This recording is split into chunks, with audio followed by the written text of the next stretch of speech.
August 23వ తారీఖు శ్రావణ మాసము అమావాస్య శనివారం రోజున మేషరాశి, సింహరాశి, ధనుర్రాశి, కుంభ మీన రాశుల వారి కోసం విశేషంగా ఇప్పుడు ఏవైతే కష్టాలు పడుతున్నారో, ఇబ్బందులు పడుతున్నారో అవన్నీ తొలగిపోయేందుకోసము శనీశ్వరునికి తిలతైలాభిషేక పూజ మరియు శివునికి మహాన్యాసపూర్వక రుద్రాభిషేక పూజ. మేషరాశి, సింహరాశి, ధనస్సు రాశి, కుంభరాశి, మీనరాశుల వారు తప్పకుండా ఈ వీడియోను సేవ్ చేసుకోండి, 10 మందికి షేర్ చేయండి.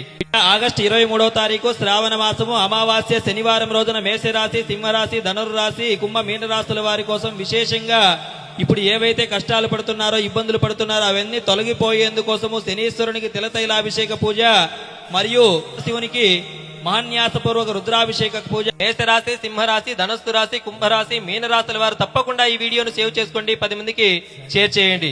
ఆగస్టు 23వ తారీఖు శ్రావణ మాసము అమావాస్య శనివారం రోజున మేషరాశి, సింహరాశి, ధనుర్రాశి, కుంభ మీన రాశుల వారి కోసం విశేషంగా ఇప్పుడు ఏవైతే కష్టాలు పడుతున్నారో, ఇబ్బందులు పడుతున్నారో అవన్నీ తొలగిపోయేందుకోసము శనీశ్వరునికి తిలతైలాభిషేక పూజ మరియు శివునికి మహాన్యాసపూర్వక రుద్రాభిషేక పూజ. మేషరాశి, సింహరాశి, ధనస్సు రాశి, కుంభరాశి, మీనరాశుల వారు తప్పకుండా ఈ వీడియోను సేవ్ చేసుకోండి, 10 మందికి షేర్ చేయండి.